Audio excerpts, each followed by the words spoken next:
Welcome to The Explainer. Today we're diving into something you've probably interacted with dozens, maybe even hundreds of times, but honestly probably never gave a second thought. We are tracing the 200-year evolution of the barber chair. We're going to look at how this piece of furniture went from being just a basic, frankly painful necessity, all the way to an engineered, highly sophisticated luxury throne.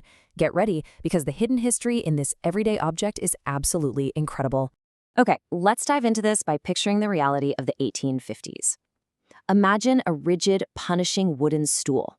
Just think about the intense physical strain on those early barbers who literally had to bend and contort themselves around this fixed object all day long. Now, contrast that with what we have today, a smart, luxury throne. It's that effortless, spa-like comfort we just casually expect when we walk in for a trim. So how on earth did we get from point A to point B? I mean, it really makes you wonder. Have you ever actually looked at the chair you sit in for a haircut? Like, really looked at it? It's so easy to dismiss it as just a place to sit. But, as you're going to see throughout this explainer, this seemingly mundane, everyday object is actually a silent witness to massive cultural shifts. It's literally a canvas for incredible engineering milestones. There's a quote from our source material that I absolutely love. It says, "The barber chair is the centerpiece of every barbershop, where transformation happens, where identity is reshaped, and where tradition meets technology." That hits the nail on the head. The chair isn't just furniture, right? It's the foundational anchor of the entire grooming experience. The whole shebang revolves around it. So let's start with Section 1, the simple wooden era before 1850. Back before the mid-19th century, in this kind of gritty pre-industrial era, barbers weren't just cutting your hair. They were dentists, pulling teeth. They were surgeons and medical assistants. Because they were performing these intense multifunctional medical procedures, their seating was all about pure practicality. These handcrafted wooden stools had zero mechanical features and absolutely no cushioning. The barber was forced to constantly bend, stretch, and strain around wherever the client was sitting. It was just grueling, back-breaking work. Let's move to and see how this builds, because spurred on by the Industrial Revolution, innovation started happening fast.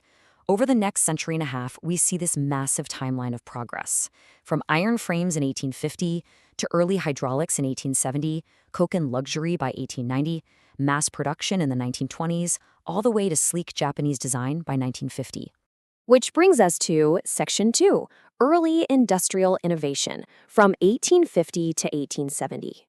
As cities grew rapidly, customer volume exploded. Barbers desperately needed chairs that wouldn't fall apart after a few months of heavy daily use. So innovators like Archer and Eugene Burninghouse stepped up. First, they combined much stronger iron and wood frames. Then, they improved the weight distribution so the chairs wouldn't tip over. Finally, they standardized the designs for actual commercial use. At this point, it wasn't about luxury at all. It was simply about building a rock-solid, reliable piece of equipment for busy urban shops. Now into Section 3, the hydraulic lift revolution, spanning from 1870 to 1890. This is where things get really interesting. Two specific inventors, Theodore Koch and Samuel Klein, introduced early hydraulic lift mechanisms and mechanical pumping systems. This literally changed the game for the physical toll of the profession. For the very first time, a chair could be easily raised or lowered. This meant better balance, way more stability, and most importantly, it eliminated all that awkward bending for the barber. The chair officially became a functional tool for precision work. Up next is Section 4, the birth of luxury, from 1890 to 1900. Now, what's really interesting about this slide is just how many Koken innovations are still standard today. During this era, the Koken company completely redefined the chair. We're talking fully reclining backrests, integrated footrests, high-quality leather upholstery, those beautiful decorative cast-iron bases, and super smooth mechanical adjustments. Because of these upgrades, customers were finally experiencing real comfort. Suddenly, barbershops weren't just competing on haircutting skill anymore. They were competing on ambiance. Having a luxurious Koken chair was the ultimate flex for a premium establishment. This new standard of comfort sparked a massive cultural shift. Pre-1900s, visiting the barber was basically just a utilitarian necessity. You went in for a haircut, you left. But by the early 1900s, things like improved cushioning and adjustable headrests turned the chair into a multi-purpose grooming station. Services expanded into massages, facials, hot towel shaves. The barbershop actually transformed into a neighborhood social hub. It became a place to hang out, relax, and engage with the community. all centered around the comfort of that chair. Moving on to Section 5, Mass Production and Global Design, from 1920 to 1980. As the Barber chairs spread across the globe, we saw two distinct phases. From 1920 to 1950, US and European factories were the big drivers, focusing heavily on affordability and mass availability. They managed to bring durable chairs to virtually every small town out there. But then, from 1950 to 1980, post-war Japan enters the chat. Specifically, a company called Takara Belmont. They totally redefined the industry, shifting the focus to sleek design and workflow efficiency. They pushed global competitors to integrate their chairs into a complete, engineered salon ecosystem. And finally, Section 6, the modern smart throne, from 1980 to the present day.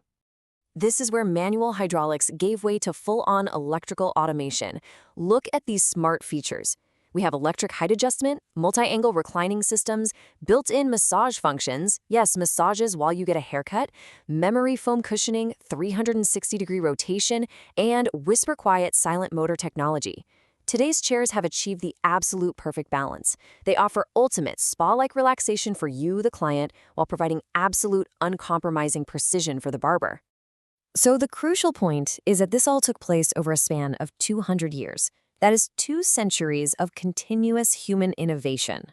What started out as a painful, rigid wooden necessity designed for a guy who was cutting hair and pulling teeth has evolved into a highly advanced, comfort-driven work of art and a massive status symbol for businesses today.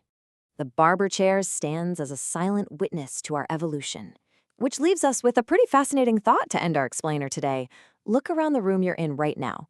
What other everyday objects are sitting right in front of you, silently witnessing our evolution? What else is hiding a rich history of engineering and cultural shifts, just waiting to be explored? Keep looking closely at the world around you, and I'll catch you in the next explainer.